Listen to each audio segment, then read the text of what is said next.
Good morning students, कैसे हैं आप सब। उम्मीद करती हूँ आप लोग अच्छे होंगे। आज आपकी वर्कशीट नंबर 28 आई है, इसे अच्छे से लेबल कर लीजिए, डेट डाल दीजिए, क्लास, सब्जेक्ट, अपना नाम, अपने टीचर का नाम लिख लीजिए।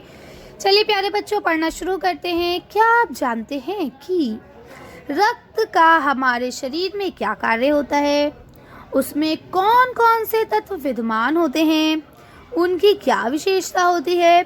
तो चलिए हम अपनी पाठ्य पुस्तक वसंत भाग 2 के एक पाठ रक्त और हमारे शरीर को पढ़कर अपने इन प्रश्नों के उत्तर ढूंढने का प्रयास करते हैं। इसी क्रम में आज हम पाठ के इस अंश को पढ़कर रक्त और अपने शरीर के बारे में अपनी समझ को बढ़ाते हैं। तो चलिए पढ़ना शुरू करते हैं। ये चैप्टर हम लोग पढ़ रहे हैं, इसके 3-4 भाग हम पढ़ चुके हैं, बाकी जो भी हैं वो पढ़ रहे हैं।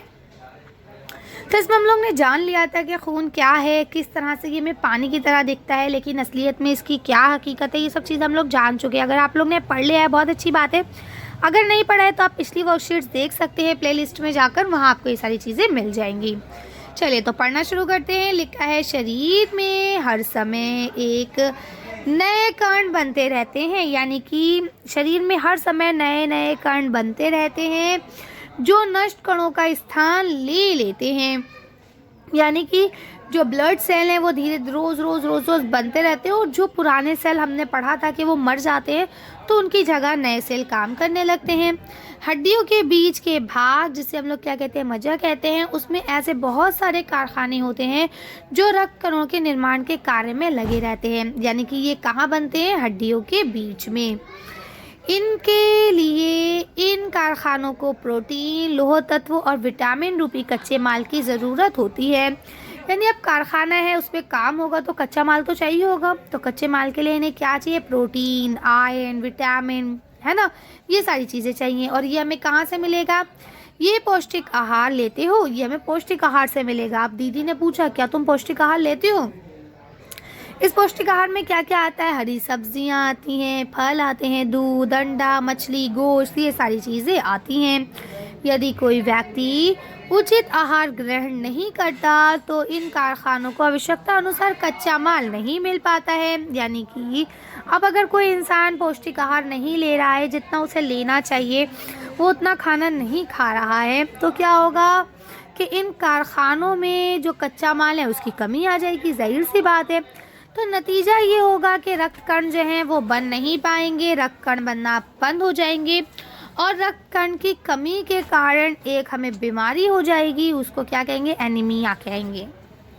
ठीक है।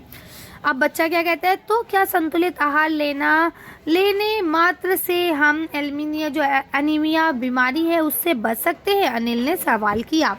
तो दीदी ने जवाब क्या दिया, दीदी बोली हाँ, ये कहना काफ़ी हद तक सही होगा कि हम इस तरह से इससे बच सकते हैं।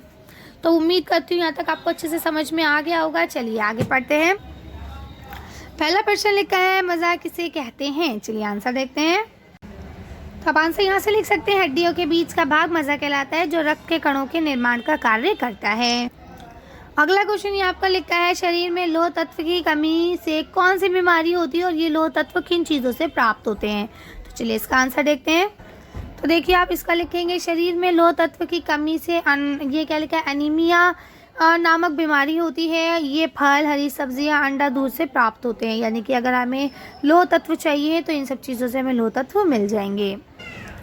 अगला क्वेश्चन लिखा है, पौष्टिक भोजन में कौन कौन सी चीज़ें शामिल होती हैं। चलिए आंसर देखते हैं।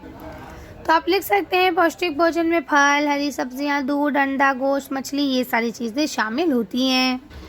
अब देखिए यहाँ पे आपको अगला क्वेश्चन लिखा है, ये अनीमिया किसे कहते हैं, ये कौन सी बीमारी है, कैसे होती है ये बीमारी। तो चलिए देखते हैं इसका आंसर। तो आप लिखेंगे, संतुलित आहार न मिल पाने के कारण रक्त बनना बंद हो जाते हैं। रक्त कण जब बनना बंद हो जाते हैं तो रक्त कण की कमी हो जाती है, और ये लाल कणों की कमी से ही ये बीमारी पैदा होती है। कर लेंगे। अब यहाँ आपको लास्ट क्वेश्चन दिया गया है, आपका पसंदीदा भोजन कौन सा है, उस भोजन को बनाने की विधि लिखिए। तो अब आपका बेटा ये क्वेश्चन आप लोग खुद से करेंगे, ये मैं नहीं कराऊंगी कि आपका पसंदीदा भोजन कौन सा है। तो जो भी आपका पसंदीदा भोजन है, पहले आप यहाँ उसका नाम लिखेंगे। बिरयानी है, छोले भटूरे हैं, खीर है, बर्गर है, चाउमीन है, जो भी आपका पसंदीदा भोजन है आप उसको यहाँ लिखेंगे। फिर आप बताएंगे कि उसके बनने की विधि, उसमें बनने में कौन कौन सी चीज़ें लगती हैं और वो कैसे बनाया जाता है। ठीक है, इस काम के लिए आप अपनी मम्मी की मदद ले लेंगे और उनसे ही पूछ के ये सारी चीज़ें कर लेंगे। चलिए, तो आज की वर्कशीट को हम लोग यहीं खत्म करते हैं। आज की वीडियो में बस इतना ही। अगर आपको हमारी वीडियो पसंद आई हो तो प्लीज़ इसे लाइक और शेयर करें। अगर अभी तक आपने हमारे चैनल को सब्सक्राइब नहीं किया तो प्लीज़ हमारे चैनल को सब्सक्राइब करें। Thank you for watching.